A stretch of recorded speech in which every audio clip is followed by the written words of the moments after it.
umaga po mga kapatid sa Panginoon. Welcome po ulit sa Spring and Sunshine Family Worship Service.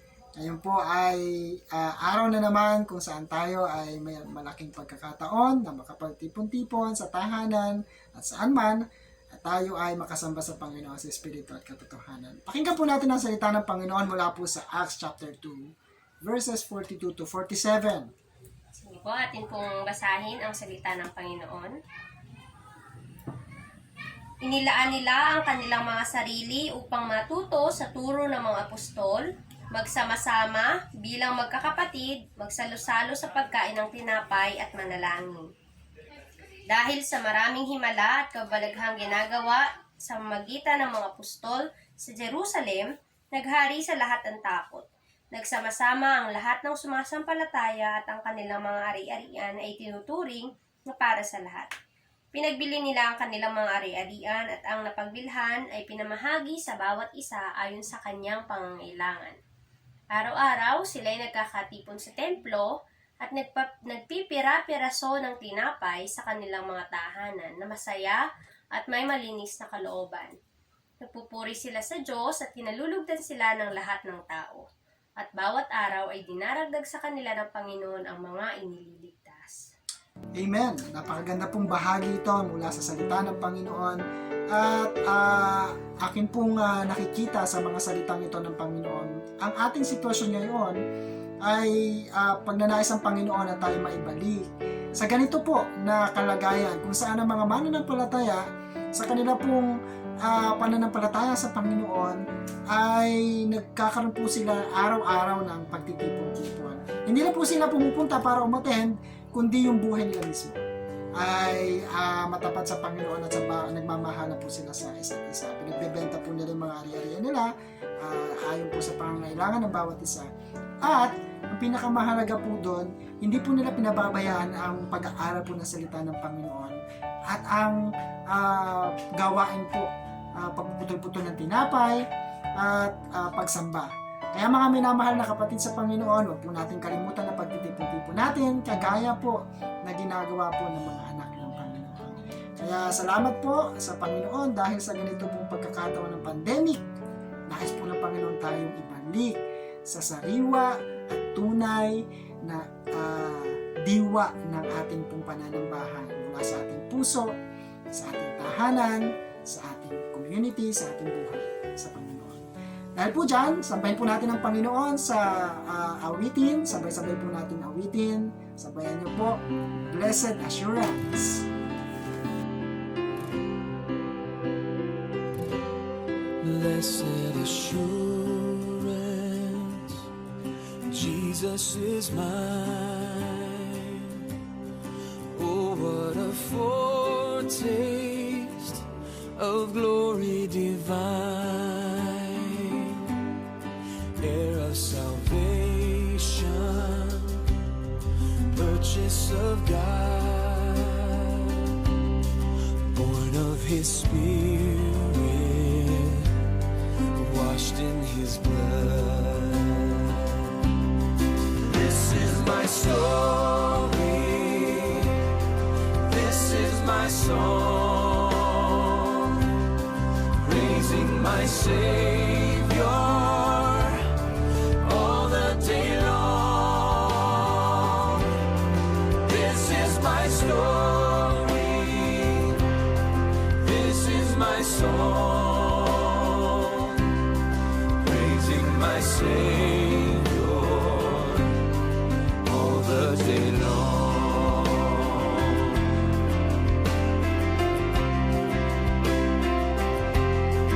Perfect submission, perfect delight, visions of rapture now burst on my sight. Descending, bring from above, echoes of mercy, whispers of love. This is my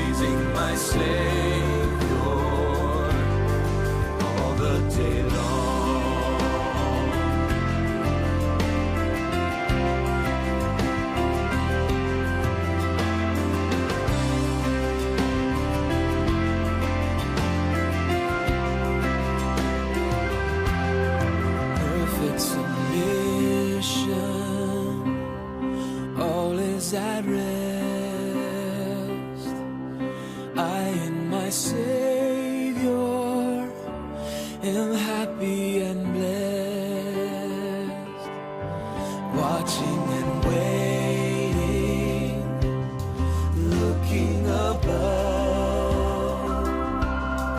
filled with His goodness, lost in His love. This is my story, this is my song, praising my Savior all the day long. This is my story, this is my song, praising my Savior all the day long, praising my Savior all the day long.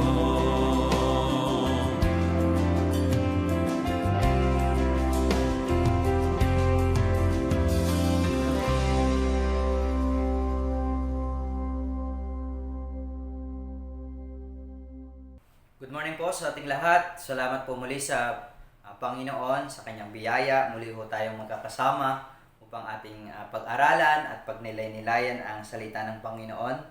Sa araw pong ito ay patuloy nating ihanda ang ating puso, ang ating isip upang ang salita ng Panginoon ay ating mapag-aralan. So nawa po kayo ay ready sa inyong mga tahanan at patuloy na pakinggan po ang salita ng Panginoon. Tayo pong lahat ay tumungo, tayo po ay dumulog sa Panginoon sa panalangin. Aming Diyos, Ama, dakila at banal sa lahat, kami po ay nagpupuri, kami po ay nagpapasalamat sa oras pong ito sapagkat Ikaw ay Diyos na mabuti, Ikaw ay Diyos na makapangyarihan sa lahat. Salamat Panginoon sa patuloy niyo pong pagkilos, sa bawat isa mananampalataya, sa patuloy mong paggabay. Sa panahong ito, bagamat Panginoon, may mga pagsubok ang bawat isa, Panginoon, aming pong dalangin na patuloy niyo pong patibayin ang aming puso, ang aming pananampalataya.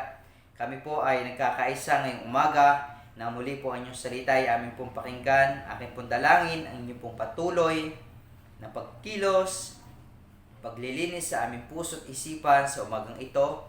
Ang inyong pong banal na Espiritu ang sumiyasat at magturo, Panginoon, sa mga katotohanan na nais niyo pong talihin sa amin ngayong umaga. Ito po aming dalangin, papuri, pagsamba at pasasalamat sa pangalan mo, Panginoong Jesus. Amen. Amen. So muli, good morning po muli sa ating lahat. Tayo po ay patuloy na tipon-tipon sa ating mga sariling tahanan upang ating Panginoon ay patuloy natin luwalhatiin, dakilain sa ating buhay. At ngayon po, sa patuloy nating pag-aaral, ating pong sinisiris at patuloy na masusunod pinag-aaralan ang 1 Peter. Sa nakaraan pong preaching ng Pastor Jassy, pinag-aralan po natin ang ating salita ng Panginoon, kung paano po tayo susunod sa ating gobyerno, ang kanilang mga batas, ang law, ang ordinance ng ating bansa ay patuloy nating sundin, patuloy nating igalang at respetuhin ang mga taong namumuno. Kung ginagawa natin ito ay patuloy natin dinadakila ang Panginoon. So bilang mga anak ng Panginoon, patuloy tayong sumunod sa mga kautusan ng ating bansa, ng ating lugar, ng lubo, ng hibangan, ng bayan, lahat ay patuloy nating sundin ang batas na ito upang sa ganon ay ating madakila ang Panginoon. So ating po patuloy na pinag-aaralan ng 1 Peter chapter 2. Narito na po tayo sa verses 18 to 20. Ating pong basahin ang salita ng Panginoon. For this is thankworthy if a man for conscience toward God endured grief, suffering wrongfully. Servants, be subject to your masters with all fear, not only to the good and gentle, but also to the froward. For what glory is it if when ye be buffeted for your faults, ye shall take it patiently? But if, when ye do well and suffer for it, ye take it patiently, this is acceptable with God.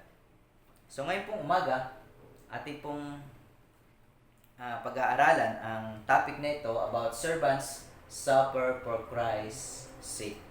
So bilang mga lingkod ng Panginoon, bagamat ang ating panahon ngayon ay may mga suffering, trials, problems na ating kinakaharap, ay sa mga bagay pong ito ay tayo bilang mga lingkod ng Panginoon ay gawin po natin ang mga bagay na nakakalugod sa Panginoon. Ikaw man ay kumakain, ano man ay inyong ginagawa, nagtatrabaho, o nasa iyong tahanan, gawin po natin ang mga bagay nito para po sa kapurihan ng ating Panginoon. So, titingnan po natin ang tatlong bagay o mahalagang bagay o katotohanan upang ang lingkod ng Panginoon ay patuloy na managana sa buhay sa pagsunod. So, the character of suffering servants in verse 18.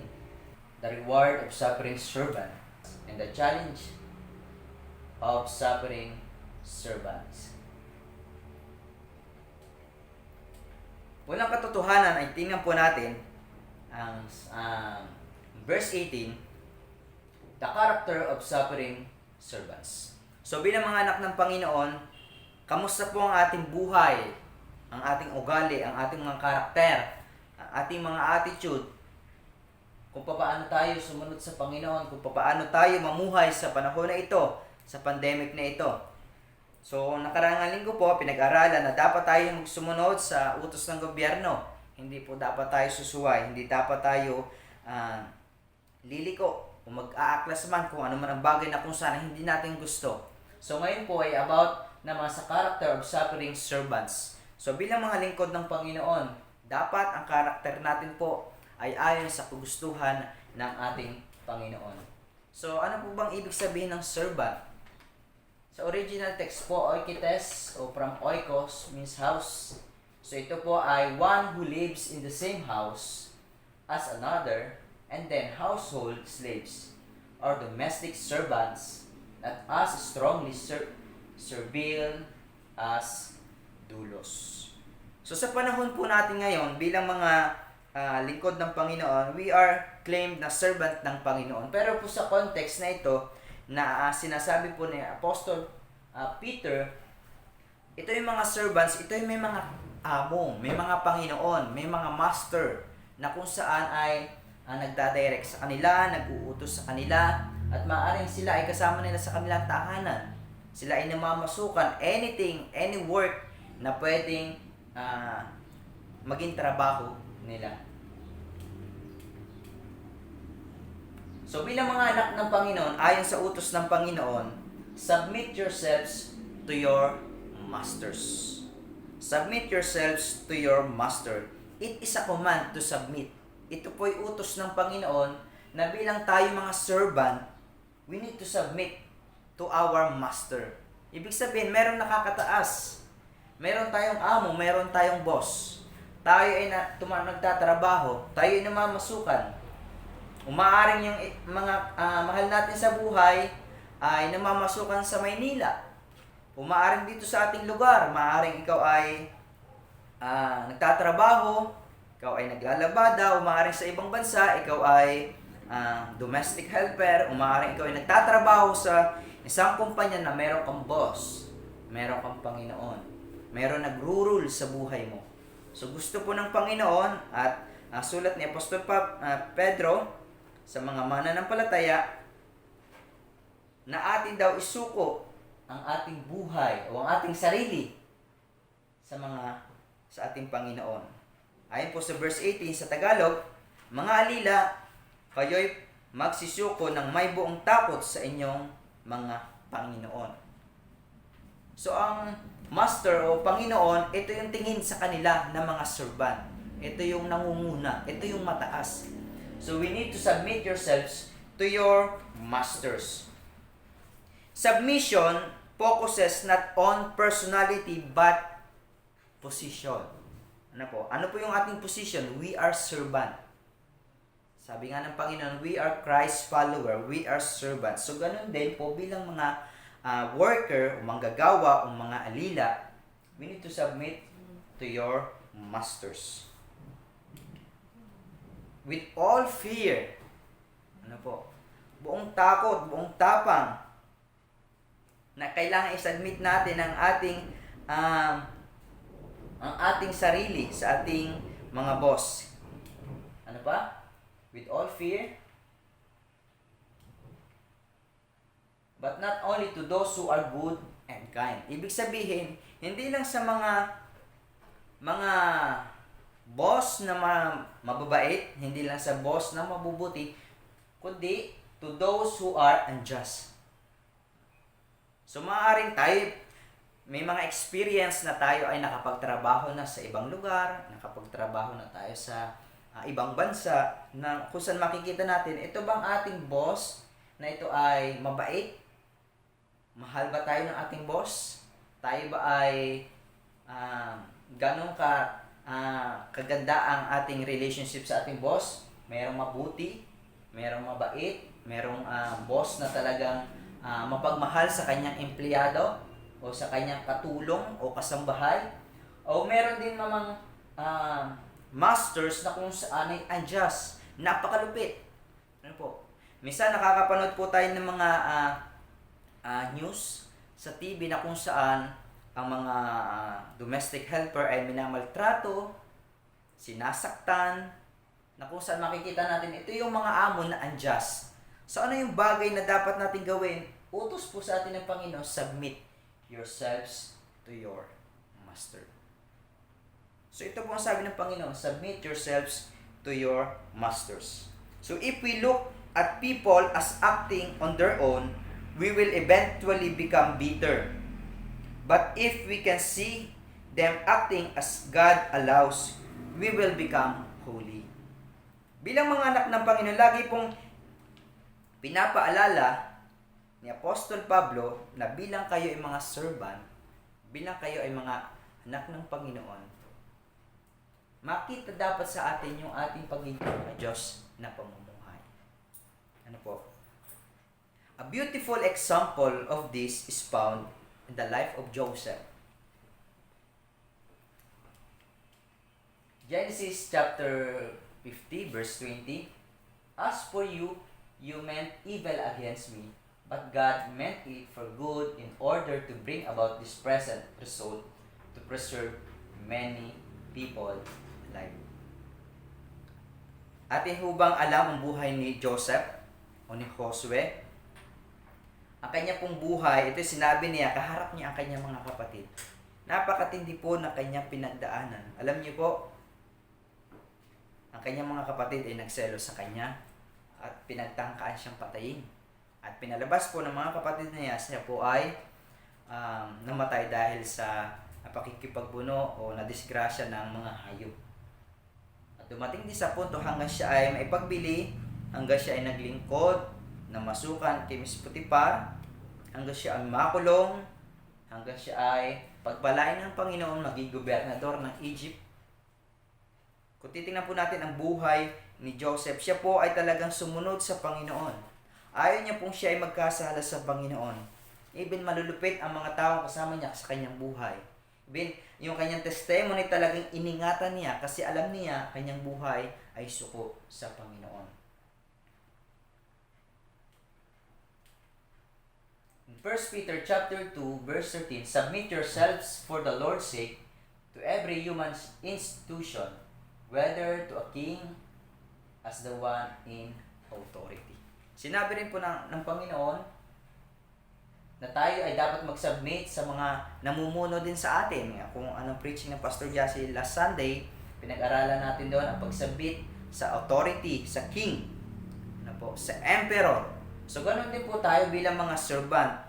Tayo bilang mga nananarbahuhan, kung tayo man ay nagtatrabaho sa isang institusyon, sa isang kumpanya, maging fair tayo. Makita sa ating buhay ang Panginoon. Kamusta po tayo mga naglilingkod, ng mga namamasukan sa gobyerno, nagtatrabaho sa kumpanya? Kamusta po ang ating buhay espiritual? Kamusta ang ating buhay kristyano? Tayo ba ay nagiging liwanag? Tayo ba ay nag-e-excel hindi lang po sa trabaho kundi sa ating buhay kristyano? Nakikita ba sa buhay natin ang difference bilang isang servant?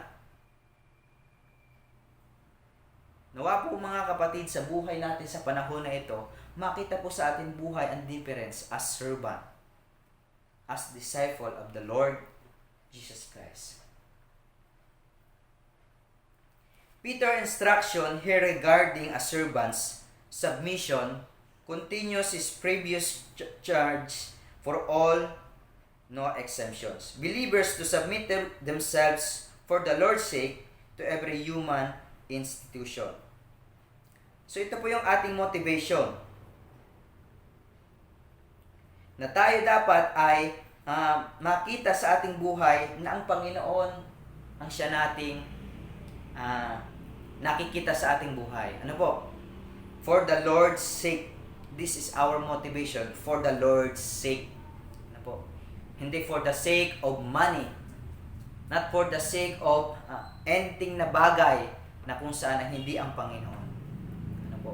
Maliit man o malaki ang ating sweldo, ang ating motivation po dapat for the Lord's sake. Ano po?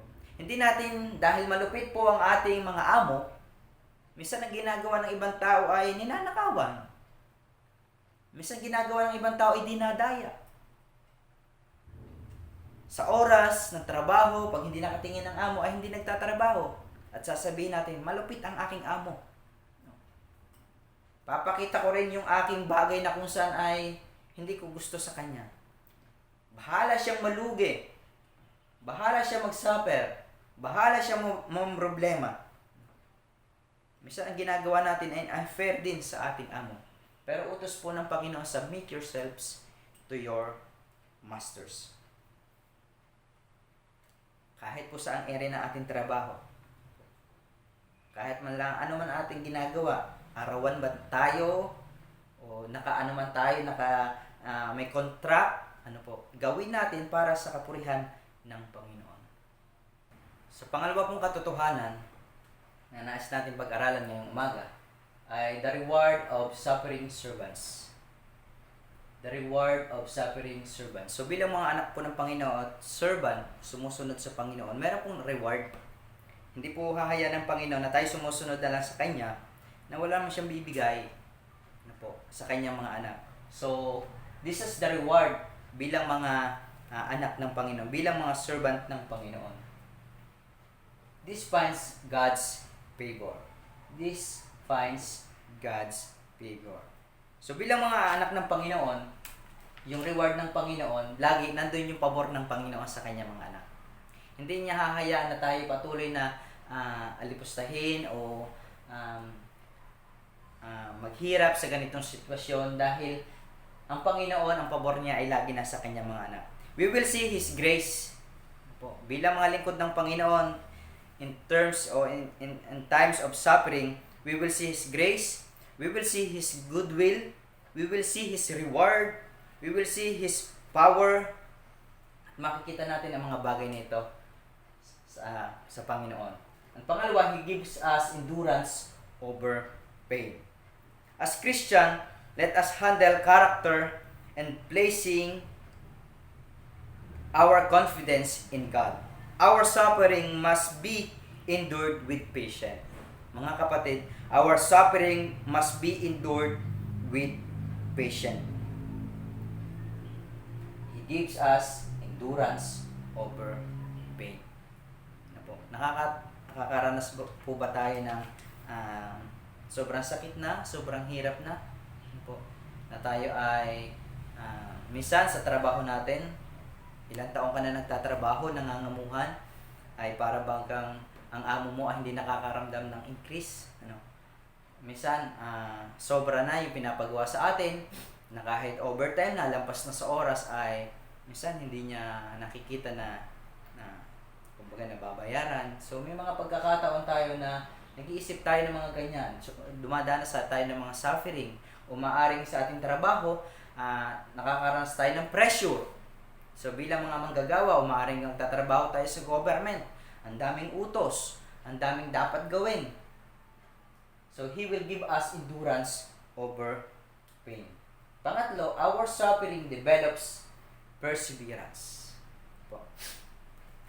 So our suffering develops perseverance. Sa mga panahon na ito, tinutulungan tayo ng Panginoon na magtiis, tinutulungan tayo ng Panginoon na patuloy naman ang palataya sa Kanya. In James chapter 1, verse 2 and 3, consider it pure joy, my brothers and sisters, whenever you face trials of many kinds, because you know that the testing of your faith produces perseverance. So may mga bagay na ito na gusto ng Panginoon ay gawin natin kagalakan pa rin ang mga bagay na ito. Kung tayo ay dumaranas na ating mga pagsubok sa ating trabaho, ano po? Because you know that the testing of your faith produces perseverance. Our suffering develops perseverance. So tayo ay tinutulungan ng Panginoon na mas lalo tayong tumatag sa ating buhay Kristiyano. Alam niyo po, siguro mas matindi pa ang buhay ng mga mananampalataya nung una kung paano sila naglilingkod. Ano po? In the Old Testament, ang servant po ay binibili. Bago ka makalaya ay pag naka 7 years, po, bibilhin ka nila. Lahat ng iuutos nila ay gagawin mo. Because you know that the testing of your faith produces perseverance. Kamusta po ang ating buhay? Pananampalataya. Kamusta po ang ating mga trabaho? Kamusta po ang ating pagsunod? Nade-develop po ba bilang mga anak ng Panginoon ang perseverance, ang faith sa ating buhay sa mga panahon na ito? Our hope is not in the things of this world. Ang ating pong pag-asa ay hindi sa mundong ito. It is temporary. Ano po? Mawawala ang mga bagay nito. Only God causes our hearts to remain steadfast or persevere. Only God causes our hearts to remain steadfast or persevere. So yun po ang ating kaibahan. Meron ba kayong kasama sa trabaho na hindi mananampalataya? At kung nakikita niyo ang kanyang trabaho na hindi trabaho ng isang mananampalataya, anong gagawin natin? Tayo ba'y makikisama sa kanya? Maaring yung kung nagtatrabaho tayo sa mga company, may nakapagtrabaho din po ako sa company. May mga kasamahan dyan na kumukupit, kumukuha ng mga gamit, nagpupuslit. Pero pagdating mo sa kanilang tahanan, ba't ang dami mong gamit dito na nakikita mo sa kumpanya? Ano ang gagawin mo bilang anak ka ng Panginoon? Make a difference. Only God causes our heart to remain steadfast and persevere. Mahalaga sa buhay natin, mga kapatid, ay para sa kapurihan ng Panginoon. Maliit ba ang sweldo mo? Maliit ba ang benefits mo? Kung ginagawa mo naman ang mga bagay na ito, ang trabaho mo, para sa Panginoon. Only God causes our heart to remain steadfast or persevere. At ang pangatlo po, the challenge of suffering servants. The challenge of suffering servants. In verse 20, for what glory is it if when ye be buffeted for your faults, ye shall take it patiently? But if when we do well and suffer for it, ye take it patiently, this is acceptable with God. The word credit means good report or reputation or fame. The issue here is our reputation, our testimony, being a Christian follower. Ano po? Bilang mga anak ng Panginoon, ano ang credential ng buhay natin? Kamusta ang ating testimony? Kamusta ang ating patotoo? Tayo ba ay nagiging halimbawa? Tayo ba ay totoong nagiging liwanag?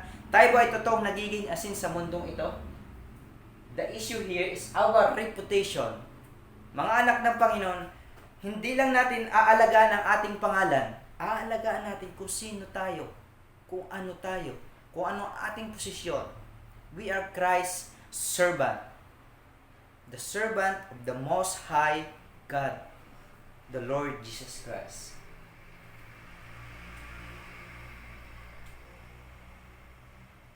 We suffer from our job because of our own faults. Mga kapatid, anong ibig sabihin nito? May mga Kristiyano ang pasaway na nagdurusa ng mga pagsubok dahil sa sariling pagkakamali. Ano pong ibig sabihin ng faults o pagkakamali? Fault is literally sinning. Kasalanan. Kasalanan sa trabaho. Nawalan ka ng trabaho dahil ikaw ay nandaya sa oras. Nawalan ka ng trabaho dahil ikaw ay nangupit sa inyong kumpanya.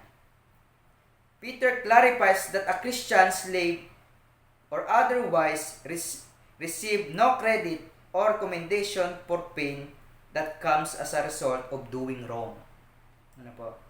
Yan po ang nagiging dahilan kung bakit tayo nagsasuffer. May mga part talaga na ginagawa natin ang mga bagay na hindi tama. Suffering from sin or for sin is never favored by God. Suffering for sin is never favored for God. Ayaw ng Panginoon na dahil tayo ay nahihirapan, yun pala ay dahil sa ating mga kasalanan. Nawa itinutuwid tayo ng Panginoon dahil gusto ng Panginoon na tayo ay maging matatag sa ating buhay. Tinetest tayo ng Panginoon, dumaranas tayo nawa ng suffering dahil gusto tayong patatagin ng Panginoon. Sabi po dito sa verse na ito, we suffer from our job, from our situation, because of our own faults. Consequence ng ating mga kasalanan ay yung ating suffering.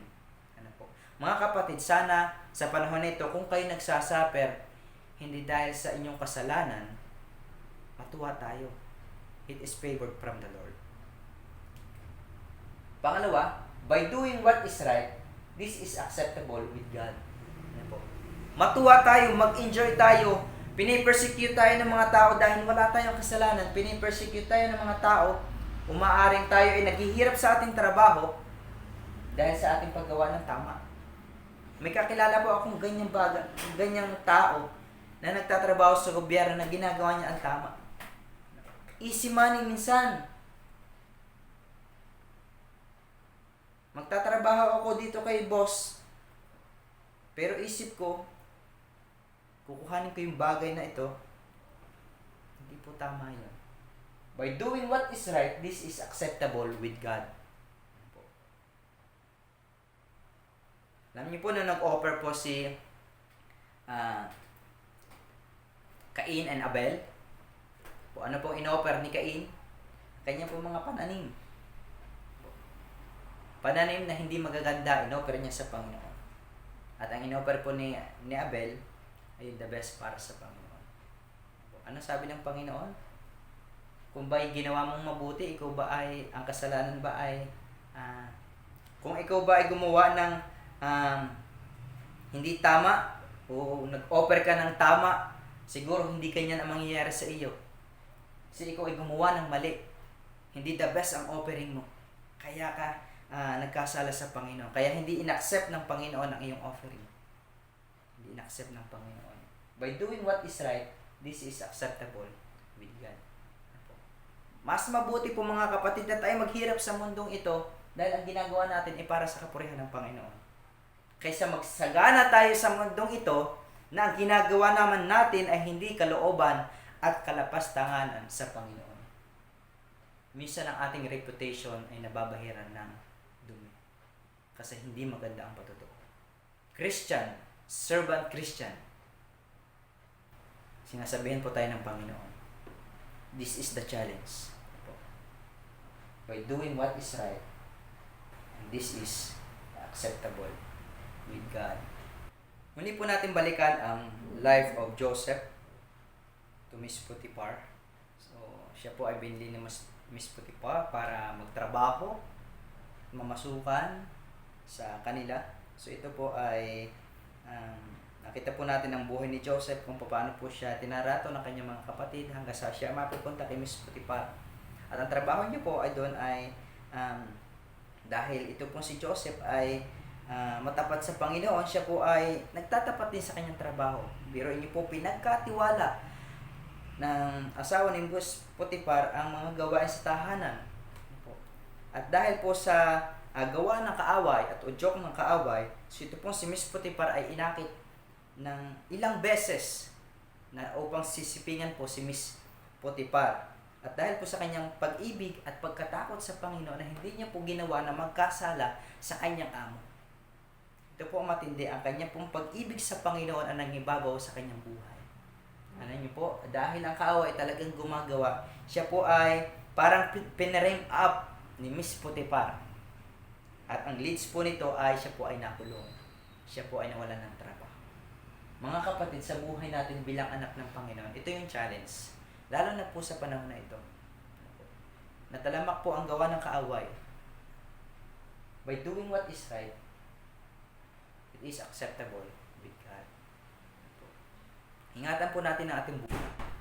Ingatan po natin ang ating pangalan sa harapan ng Panginoon. Tayo po yung mga anak ng Diyos. Kung kayo po ay anak ng Panginoon, ingatan niyo po kung sino kayo sa harapan ng Panginoon. We are a Christian. We are a believer. We are a servant. We are the disciple of the Lord Jesus Christ. We can be sure of God's grace and favor if our attitude and behavior are governed by our consciousness of God and our reverential fear of Him. Alam niyo po, dahil ang Panginoon, ang biyaya ng Panginoon ay lagi naghahari sa kanyang anak. Ang biyaya ng Panginoon ay laging kumikilos sa atin. Hindi po hahayaan tayo ng Panginoon na mapahamak. Hindi tayo hahayaan ng Panginoon na mapahiya. Ano po? At kung ating pong patuloy na susundan ang buhay ni Joseph, siya po itinaas ng Panginoon. Ano po? Naroon siya sa mababang parte ng buhay, level ng buhay niya. Pero at the meantime, siya po itinaas ng Panginoon. At ginamit ng Panginoon sa kanyang bayan. Ginamit ng Panginoon. Mga kapatid, huwag po nating isipin na tayo ay talunan sa mga bagay na ito. Tayo po ay patuloy na sumunod sa Panginoon. Gawin natin ang tama. Ano po? Ang dami pong challenge sa buhay ng mga anak ng Diyos. Hindi po sa maraming bawal, kundi ito yung bagay na kung saan magbibigay glory sa ating Panginoon. Servants suffer for Christ's sake. The character of suffering servant, the reward of suffering servant, and the challenge of suffering servant. So mga kapatid, nawa sa panahon na ito, dumaranas man tayo ng maraming pagsubok o kabigatan sa ating buhay, tayo man ay nagtatrabaho, tayo man ay sumusunod sa ating gobyerno, tayo man ay nasa ating tahanan, ay makita po sa ating buhay ang ating karakter.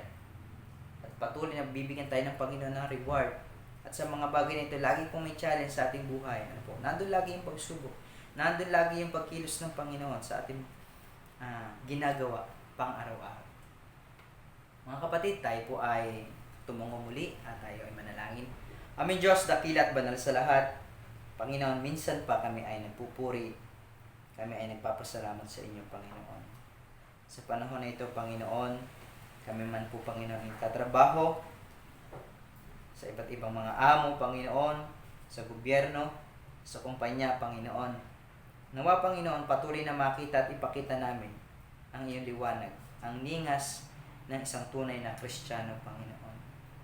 May katapatang maglingkod, may pag-ibig, Panginoon, marunong mag-submit, marunong magpasensya, Panginoon, marunong magpailalim, marunong sumunod, Panginoon, sa kung ano man ang nais ipagawa, Panginoon. Lord, tulungan niyo po, Panginoon, kung mayroon man, Panginoon, sa aming kalagitnaan, Panginoon, ang nahihirapan sa kanyang trabaho, Panginoon, despite of malupit ang kanyang amo, hindi mabuti, hindi maganda ang trato sa kanya. Lord, we pray, aking pong dalangin na patuloy mo siyang pagliwanagin, Panginoon. Patuloy mo siyang itaas, Panginoon. Patuloy na ang kanyang liwanag ay makita, Panginoon, sa kanyang pinagtatrabahuhan. Panginoon, nawa patuloy mo ipakita sa kanya ang bagay na motibasyon, Panginoon. For your sake, Panginoon, ang dapat namin gawin, Panginoon. Kaya, Panginoon, patuloy kong dalangin na kami po ay patuloy na mag-submit, Panginoon, kahit sa mga maliliit na bagay na ito, Panginoon. ay makita sa amin ang pagiging isang anak mo, Panginoon, at lingkod mo. Kaya Panginoon, sa umaga pong ito, nawa Panginoon, ang inyong pong salita ay patuloy na kumilos at nangusap sa buhay ng bawat isa. Ito po ang dalangin, papuri, pagsambat, pasasalamat sa pangalan mo, Panginoong Jesus. Amen. Purihin po ang Panginoon sa kanyang salita na ibinahagi po sa atin sa pamamagitan po ni Pastor Lester. Ngayon pong linggo, no, at sa mga daraan po na linggo, wag po natin kalimutan ang ating pagtitipon-tipon para po sa ating pagsamba at patuloy na paglago sa Panginoon sama-sama. Hindi po tayo allowed na mag-mass gathering, pero ang ating po mga small groups, no, na provided na yung pong ating mga safety protocols ng ating pong government ay ating pong sinusunod. Tulad ng social distancing, ang ating pong mask, lagi nyo pong ilagay, lagi nyo pong i-wear ang inyong mask, ating face shield. At kung hindi po mahalaga ang ating mga pupuntahan, wag na po tayo umalis sa ating mga bahay. So mga kapatid, meron po tayong men's group sa tuwing linggo ng alas 3 ng hapon. Inaanyayahan po natin ating mga kalalakihan na magtipon para po tayo patuloy na magtulungan sa paglago at sa ating pamumuhay, sa biyaya at kapangyarihan ng Panginoon. Ng mga ladies po, meron po kayong mga mamis, mga misis, meron po kayong schedule pag Saturday, 4 p.m. Ito po ay ginagawa rin po natin sa ating mga bahay-bahay. Ang mga young pro po, tuwing Thursday, online po yan. Kung kayo po ay hindi pa nakaka-join, wala po tayong dahilan para hindi pa maka-join kasi ito po ay as long as meron tayong internet, pwede tayong mag-chat sa ating messenger. Tayo po ay laging wag po natin kalimutan ang mga pagtitipon na ito sapagkat ito po ay kalooban ng Panginoon sa atin. Sa atin po yung mga young people, we're praying na tayo po ay magkaroon din ng discipleship group sapagkat hindi pa po allowed ang mga kabataan talaga na lumabas ng bahay. Tayo po ay laging tumatalima sa patakaran po ng ating gobyerno. Bagaman ay tayo ay laging humahanap ng paraan na ligtas sa lahat upang tayo patuloy na sama-sama para po sa paglago sa Panginoon. Pinapaalala rin po natin ang ating po mga tithes and offering. Ang ating pong pandemya ay hindi po dahilan para kalimutan natin ang Panginoon na sambahin sa ating mga tinatangkilik. Lahat po tayo pinagpapala ng Panginoon sa panahon na ito. Ibalik po natin ang ating pagsamba sa Panginoon ang mga ikapupo natin, ang mga offering, ang mga pledges natin. Sabi sa Malakay 3:10, subukan natin ang Panginoon kung hindi niya ibuhos sa atin ang kanyang pagpapala sa ating pagtatapat sa Kanya sa pamamagitan ng ating pagbibigay, ng ating tithes and offering. Sa spring, hanapin nyo lang po si Teacher Mila.